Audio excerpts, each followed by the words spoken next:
Welcome बच्चों, मैं are के सिंह ऑनलाइन क्लासेस में आप सभी का स्वागत करता हूं। और आज हम लोग देखेंगे क्लास 8 की वर्कशीट नंबर 14। बच्चों, आज की वर्कशीट का टॉपिक है सर्वोच्चता का दावा तथा विलय नीति। बच्चों, हम लोग पिछले 3-4 वर्कशीट से पढ़ रहे हैं कि ईस्ट इंडिया कंपनी किस तरह से इंग्लैंड में स्थापना होती है, वो भारत आती है और किस तरह से धीरे धीरे करके वो भारत के एक एक राज्यों पर अधिकार करने लगती है। तो ईस्ट इंडिया कंपनी ने सबसे पहले बंगाल पर अधिकार किया था, जहाँ के नवाब को उसने प्लासी की लड़ाई यानी 1757 में पराजित किया। उसके बाद बक्सर की युद्ध यानी 1764 ईस्वी में पराजित किया और उसके बाद धीरे धीरे एक एक करके उसने अन्य साम्राज्यों को भी अपने में मिलाया। तो उसमें हमने जाना था मराठा और मैसूर को किस तरह से मिलाया, हमने पिछले वर्कशीट में जाना था। तो आइए हम लोग देखेंगे इस वर्कशीट में कि अन्य रियासतों को, अन्य राज्यों को मिलाने के लिए कंपनी ने और कौन कौन से नीतियां अपनाई। तो बच्चों, हम सभी जानते हैं कि जब अंग्रेज यहाँ पर आए यानी ईस्ट इंडिया कंपनी यहाँ पर आई, तो उन्होंने भारतीय क्षेत्रों पर अधिकार करने के लिए कोई एक नीति नहीं अपनाई, बल्कि उन्होंने अनेक नीति अपनाई और हर नीति के अंदर उनका एक स्पष्ट उद्देश्य था भारत के क्षेत्रों पर अधिकार करना। इसके लिए उन्होंने फूट डालो और राज करो की नीति अपनाई और साथ ही साथ विभिन्न राज्यों के लिए अलग अलग समय पर अलग अलग तरह की रणनीति अपनाई। जैसे पिछले में हमने जाना था कि मैसूर और मराठों को पराजित करने के लिए उसने युद्ध की नीति अपनाई। तो उसी तरह से आगे दो और नीतियों के बारे में जानेंगे, जिनमें से प्रमुख है सर्वोच्चता की नीति और हड़प नीति यानी विलय की नीति। तो आइए सबसे पहले हम देखते हैं सर्वोच्चता की नीति। सर्वोच्चता का मतलब होता है सबसे ऊपर। तो अंग्रेज ने जब यहाँ पर धीरे धीरे कुछ क्षेत्रों को अधिकार में ले लिए, तो उन्होंने एक पॉलिसी बनाई कि हम सबसे ऊपर हैं। तो आइए देखते हैं कि किस तरह ने उन्होंने अपने आप को सबसे ऊपर स्थापित किया। जैसा कि आप जानते हैं, 19वीं सदी की शुरुआत से ईस्ट इंडिया कंपनी अपने क्षेत्र के विस्तार की आक्रामक नीति पर चल रही थी। यानी एन केन प्रकारेण वे भारतीय रियासतों पर, राज्यों पर अधिकार करना चाहती थी। जब गवर्नर जनरल लॉर्ड हेस्टिंग्स ने सर्वोच्चता की एक नई नीति शुरू की। इस नीति के अनुसार ईस्ट इंडिया कंपनी का यह दावा था कि उसकी सत्ता सर्वोच्च है और इसीलिए वह भारतीय राज्यों से भी ऊपर है, यानी भारतीय राज्यों से ऊपर है। अपने हितों की रक्षा के लिए वह भारतीय रियासतों पर कब्जा करने या कब्जे की धमकी देने को अपना अधिकार मानती थी। यह सोच बाद में अंग्रेजों की नीति में दिखाई देती रही। यानी वो अपने आप को भारतीय जो रियासतें थी उससे ऊपर समझते थे और ये मानते थे कि हम उनको हटा भी सकते हैं। अब देखिए, जब उन्होंने ऐसी नीति अपनाई तो अंग्रेजों की इस नीति का पुरजोर विरोध हुआ, क्योंकि जाहिर है यहाँ के रियासतों के जो नवाब होंगे, जो राजा होंगे, वो उन्होंने विरोध किया। जब अंग्रेजों ने दक्षिण भारत में कित्तूर, जो अब कर्नाटक राज्य में स्थित है, कित्तूर एक राज्य था, जैसे छोटे से राज्य को अपने कब्जे में लेने का प्रयास किया, तो कित्तूर की रानी चेन्नम्मा ने हथियार उठा लिए और अंग्रेजों के खिलाफ आंदोलन छेड़ दिया। 1824 ईस्वी में उन्हें गिरफ्तार कर लिया गया और 1829 में जेल में ही उनकी मृत्यु हो गई। तो चूंकि वो ज़्यादा शक्तिशाली नहीं थी और अन्य राज्यों ने उनको साथ नहीं दिया, इसीलिए उन्हें वो युद्ध में हार गई। रानी चेन्नम्मा के बाद दूर स्थित संगोली के एक गरीब चौकीदार रायन्ना ने यह प्रतिरोध जारी रखा। देखिए, ये कोई नवाब नहीं थे, लेकिन इन्होंने अंग्रेजों के खिलाफ उस लड़ाई को आगे बढ़ाया। चौतरफा समर्थन और सहायता से उन्होंने बहुत सारे ब्रिटिश शिविरों और दस्तावेजों को नष्ट कर दिया, यानी अंग्रेजों को बड़ी मात्रा में नुकसान पहुंचाई। लेकिन चूंकि कहते हैं ना, अकेला चना भाड़ नहीं फोड़ सकता, तो इसीलिए उनकी अन्य लोगों से बहुत बड़े स्तर पर संगठन नहीं बन पाया। तो आखिरकार उन्हें भी अंग्रेजों ने पकड़कर 1830 में फांसी पर लटका दिया। प्रतिरोध के ऐसे कई दूसरे उदाहरण भी हैं, यानी कई अन्य जगहों पर भी ऐसे उदाहरण मिलते हैं जहां पर लोगों ने इसका विरोध किया। 1830 के दशक के अंत में ईस्ट इंडिया कंपनी रूस के प्रभाव से बहुत डरी हुई थी। देखिए, अब 1830 के आते आते अब ये रूस के प्रभाव से डरते थे। रूस देश था जिसकी सीमाएं अगर वो बाहर करके आता था तो अफगानिस्तान के रास्ते आ सकता था भारत। तो कंपनी को डर था कि कहीं रूस का प्रभाव पूरे एशिया में फैलकर उत्तर पश्चिम से भारत को भी अपनी चपेट में न ले ले। तो कहीं ऐसा ना हो कि रूस भारत पर हमला कर दे, रूस पर अधिकार कर ले। इसी डर के चलते अंग्रेज अब उत्तर पश्चिम भारत पर भी अपना नियंत्रण स्थापित करना चाहते थे, क्योंकि उनका व्यवसाय तो मेन दक्षिण भारत से होता था, लेकिन उत्तर भारत वो इसलिए करना चाहते थे ताकि रूस का प्रभाव इधर न आ जाए, यानी रूस इधर के क्षेत्र से भारत में प्रवेश करके इस पर अधिकार न कर ले। तो उन्होंने 1842 में अफगानिस्तान, 1843 में सिंध और 1849 में पंजाब पर शासन स्थापित कर लिया। यानी उत्तर भारत के भी ये जो राज्य थे और जो आजकल पड़ोसी देश हैं, इन पर भी अपना अधिकार स्थापित कर लिया।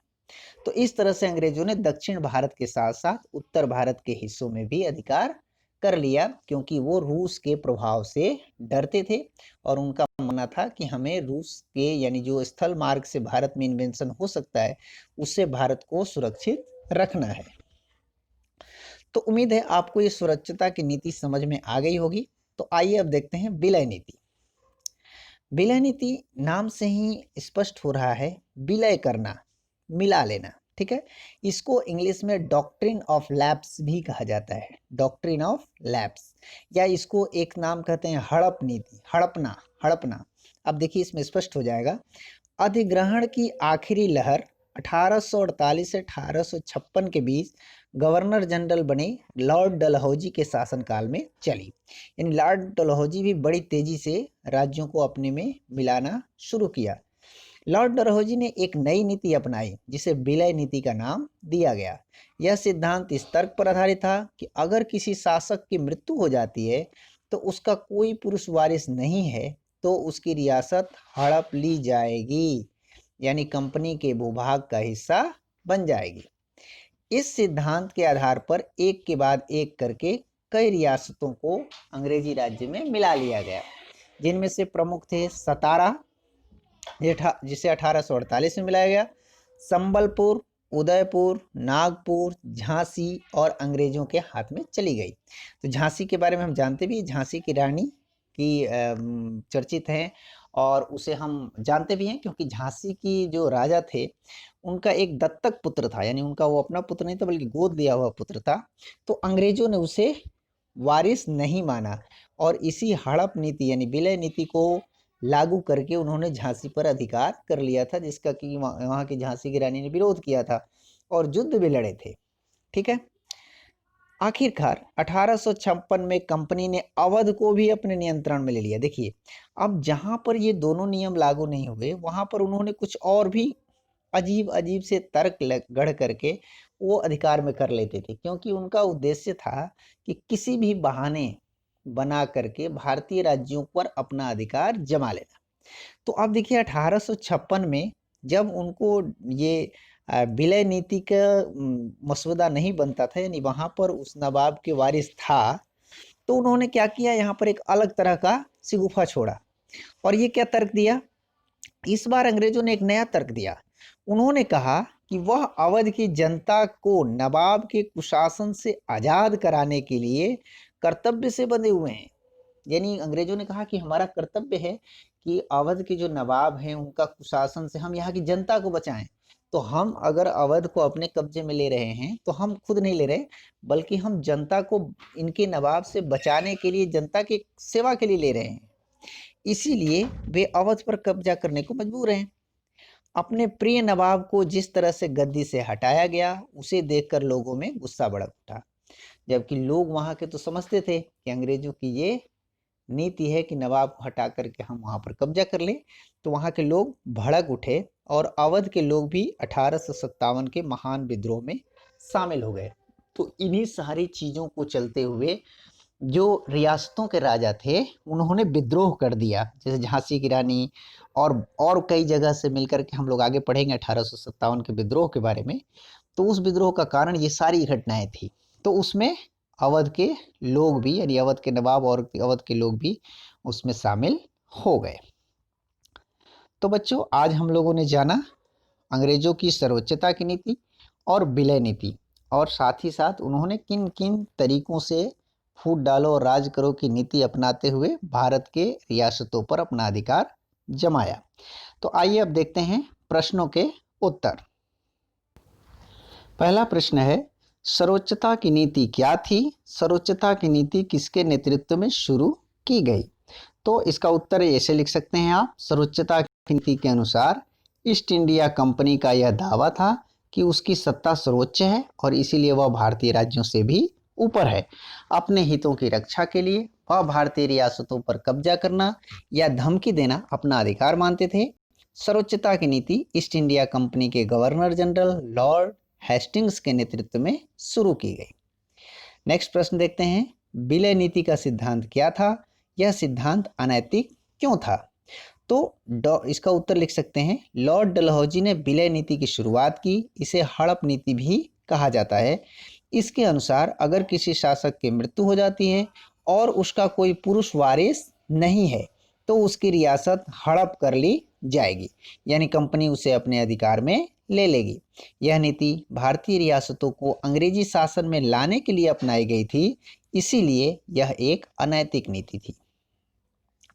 नेक्स्ट प्रश्न है, सर्वोच्चता की नीति के तहत दक्षिण भारत के किस राज्य पर कब्जा करने का प्रयास किया गया और इसके क्या परिणाम हुए?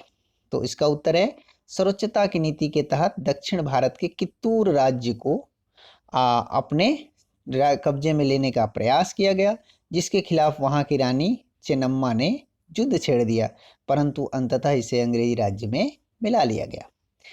चौथा प्रश्न है, ईस्ट इंडिया कंपनी रूस के प्रभाव से क्यों डरी हुई थी? तो इसका उत्तर है, ईस्ट इंडिया कंपनी को डर था कि कहीं रूस का प्रभाव पूरे एशिया में फैलकर उत्तर पश्चिम से भारत को भी अपनी चपेट में ना ले ले। नेक्स्ट प्रश्न है पांचवा, यदि आप कित्तूर के एक नागरिक होते तो कंपनी का विरोध क्यों करते? तो इसका उत्तर ऐसे लिख सकते हैं आप, यदि हम कित्तूर के एक नागरिक होते तो कंपनी का पुरजोर विरोध करते, क्योंकि कंपनी ने अनैतिक तरीके से हमारे राज्य पर कब्जा किया था। छठा प्रश्न है, विलय नीति और सर्वोच्चता की नीति अंग्रेजों की किस सोच को दर्शाती है?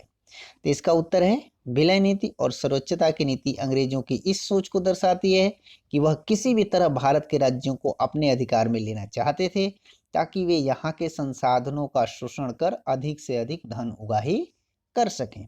तो बच्चों इस तरह से आप इन प्रश्नों के उत्तर लिख सकते हैं। तो बच्चों उम्मीद है आपको ये वर्कशीट अच्छी तरह से समझ में आ गई होगी। तो आज देखते हैं कोविड के संदर्भ में उचित व्यवहार संबंधी संदेश। आज का संदेश है 2 गज अथवा 6 फीट की शारीरिक दूरी का पालन करें। बच्चों हम लोग बार बार कह रहे हैं कि कोविड-19 का अभी संकट नहीं टला है, इसीलिए हमें इससे संबंधित नियमों का पालन करना है। तो हमें क्या करनी है, 2 गज, जब भी बाहर निकलें तो एक दूसरे के बीच 2 गज की दूरी यानी सोशल डिस्टेंसिंग का पालन करनी है। नियमित रूप से अपने हाथ साबुन और पानी से धोने हैं तथा मास्क का अवश्य ही इस्तेमाल करनी है। तो ऐसा करके ही हम अब स्वयं को और अपने समाज को कोविड-19 से बचा सकते हैं। तो चलिए उम्मीद है आपको ये वर्कशीट अच्छी तरह से समझ में आ गई होगी। तो चलिए इसके प्रश्नों के उत्तर लिख करके अपने सर जी को भेज दीजिए, ताकि वो चेक कर सकें कि आपने कितना कुछ सीखा है। तो मिलते हैं फिर अगली वर्कशीट में, तब तक के लिए घर पे रहें, स्वस्थ रहें, खुश रहें। धन्यवाद।